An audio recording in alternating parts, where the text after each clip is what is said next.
Hello everyone, welcome back to our channel. So in our previous video we have discussed what is SQL and what are the components of SQL, and today we are going to be starting with select statement. What is select statement? What is the syntax of select statement?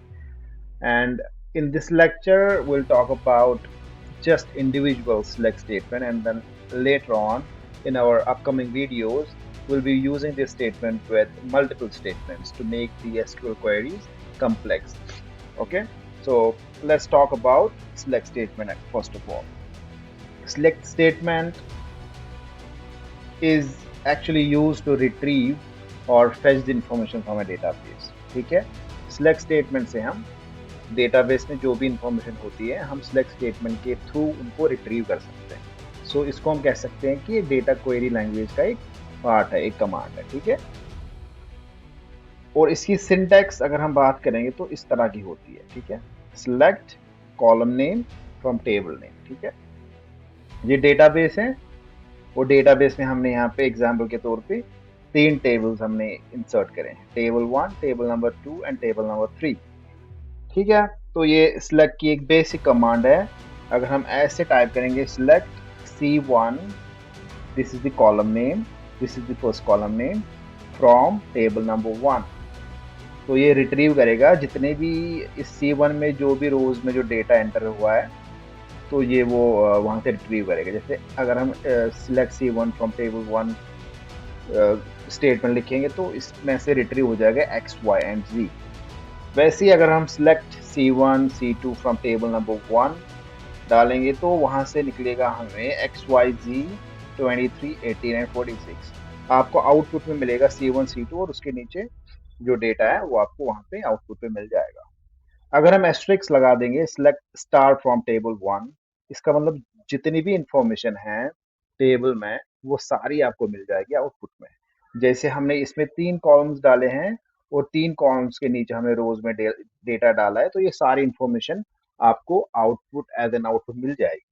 ठीक है, output screen पे अगर हम asterisk लगा दोगे column column name उसके बदले। ठीक है, तो ये बेसिक चीज है सिलेक्ट के बारे में। लेकिन एक चीज मैं आपको एस्ट्रिक्स के बारे में बता दूंगा, it's not a good way to use asterisks when you are working with larger databases, क्योंकि उससे क्या होगा, डेटाबेसेस में उस पर्टिकुलर टेबल में बहुत ज़्यादा डेटा होगा, तो वो क्या करेगा, सर्वर को स्लो कर सकता है। ठीक है, तो रिट्रीव इंफॉर्मेशन होने में बहुत ज़्यादा टाइम लग सकता है।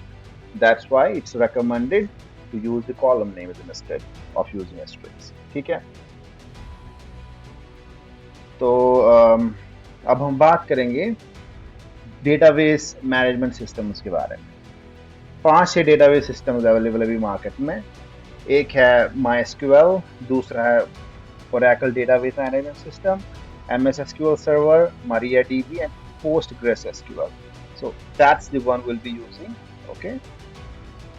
सारे के सारे डेटाबेस मैनेजमेंट सिस्टम्स बहुत अच्छे हैं, और हम खाली इसमें इस सीरीज में हम पोस्टग्रेस एसक्यूएल यूज करेंगे। ऑलराइट, एंड इसमें जो आपको कमांड्स हम दिखा देंगे, जो स्टेटमेंट्स दिखा देंगे, उनकी सिंटेक्स सेम है। वही वही कमांड्स आप माइस्क्यूएल में यूज कर सकते हो, मरिया और ओरेकल डेटाबेस में आप यूज कर सकते हो। ठीक है, there will be no restrictions. हाँ, स्लाइड चेंजेस हो सकते हैं, but the concept is the same. ठीक, so let us step into the PG admin, जहाँ पे हम इन सारे स्टेटमेंट्स को एक बार रन करके देखेंगे प्रैक्टिकली आप। ठीक है, तो ये है पीजी एडमिन का, माई पीजी एडमिन का इंटरफेस। ठीक है, यहाँ पे मेरे पास पहले से एक डमी डेटाबेस है। अगर आपको उस डमी डेटाबेस की लिंक चाहिए तो मेरे को कमेंट में बता दो। ठीक है, कि मेरे को ये डेटाबेस चाहिए, तो मैं आपको दे दूंगा .tr फाइल में, तो उस फाइल को आप इंपोर्ट कर सकते हो पीजी एडमिन में। ठीक है, फिर आप उस डेटाबेस के साथ आप काम कर सकते हो, ताकि आपको प्रॉपर जो कॉन्सेप्ट है वो अंडरस्टैंड हो जाए। ठीक है, तो ये मेरा डेटाबेस है। अगर हम यहाँ पे जाएंगे, अगर आप लेफ्ट साइड में देखोगे तो ये मेरा डीवीडी रेंटल डेटाबेस है। ठीक है, इसमें अगर आपको देखने हैं कि इस डेटाबेस में कितने टेबल्स एंटर्ड है, तो आपको स्कीमास में जाना है। ठीक है, स्कीमास में जाने के बाद टेबल्स में जाना है। यहाँ पे तो इतने सारे इसमें टेबल्स हमने एंटर करे हैं, ठीक है। ये आप कमांड्स के थ्रू भी निकाल सकते हो, वो मैं आपको बाद में दिखा दूंगा, बट इस नेविगेशन के थ्रू भी, ग्राफिकल इंटरफेस के थ्रू भी आप इसको देख सकते हो, ठीक है।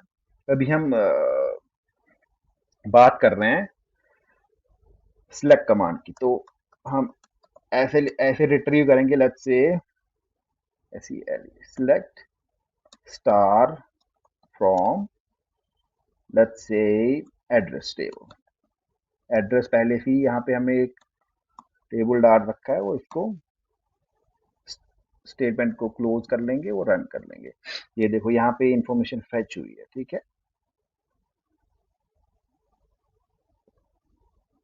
ठीक है, अब इसमें अगर आप देखोगे, ये सारे जो कॉलम्स हैं, इसमें इतने सारे कॉलम्स हमने डाल रखे हैं, address ID, address, address two, district, TID, postal code and all that, phone number, और लास्ट का हमने अपडेट करा था, ठीक है। इसमें ये इन्फॉर्मेशन इसमें हमने डाल रखी है, तो आप यहाँ से भी चेक कर सकते हो उसको। यहाँ पे टेबल नेम के नीचे जाओगे और यहाँ पे ये डाल दोगे कॉलम्स में जाके, ठीक है। वही चीज आपको यहाँ पे थ्रू कमांड भी आप निकाल सकते हो, ठीक है। अगर मैं यहाँ पे इस टर्मिनेटर को हटा दूंगा, ये क्वेरी जो है तब भी रन हो जाएगी, ठीक है। इट डजेंट मैटर, आप एंडिंग स्टेटमेंट टर्मिनेटर लगाओ, सेमीकोलन लगाओ या ना लगाओ, ठीक है। या जैसे अगर आप इसको स्मॉल में भी लिखना चाहते हो तो आप स्मॉल में लिख सकते हो, it's not A case sensitive thing here, ठीक है। जैसे यहाँ पे अगर हम देखेंगे, यहाँ पे एक्सिक्यूट हो जाएगी ये कमांड, ठीक है। But if you want to share this information, these SQL queries with your colleagues, with your teammates, then it's better to use a proper readable form of the SQL queries, ठीक है। उस case में आप use कर सकते हो, ताकि उनको पता चले आपने एक क्वेरी लिखी हो और इसको आपने लास्ट में एंड कर दिया, तो that means this statement is ending here, ठीक है। ये तो बेसिक चीज थी। अगर आपको अब रिट्रीव करनी है, लेट्स से आपको यहाँ से रिट्रीव करने हैं फर्स्ट टू कॉलम्स, ठीक है, एड्रेस आईडी एंड एड्रेस, तो आप सीधे डाल दोगे एड्रेस आईडी कॉमा एड्रेस, ठीक है, फ्रॉम टेबल का नाम डाल दोगे एड्रेस, ठीक है, तो इसको रन करोगे, यहाँ पे इसको F5 चला के रन करोगे। एड्रेस आईडी हमने स्पेलिंग यहाँ पे गलत डाल दी, इसकी वजह से एक्सिक्यूटिंग हुआ, लेट्स सी, ठीक है, अब आ गया, ठीक है। एड्रेस और एड्रेस, ये हमने दो पर्टिकुलर कॉलम यहाँ से फेच करें हैं, तो ये बेसिक जो है सिलेक्ट स्टेटमेंट का हमने आपको बता दिया। आगे लेक्चर्स में सिलेक्ट स्टेटमेंट को डिस्टिंग के साथ यूज करेंगे, वेयर क्लॉज के साथ यूज करेंगे, और बहुत सारी स्टेटमेंट्स के साथ इसको यूज करके इसको कॉम्प्लेक्स बना देंगे, ठीक। आप बने रहे इस वीडियो में, इस सीरीज में। आपसे एक रिक्वेस्ट है, आप इस चैनल को सब्सक्राइब करें, लोगों के साथ शेयर करें और बेल आइकन को दबा के रखो, ताकि आपको फ्यूचर वीडियोस की नोटिफिकेशन मिलती रहे। That's it for today, thanks for watching, bye bye.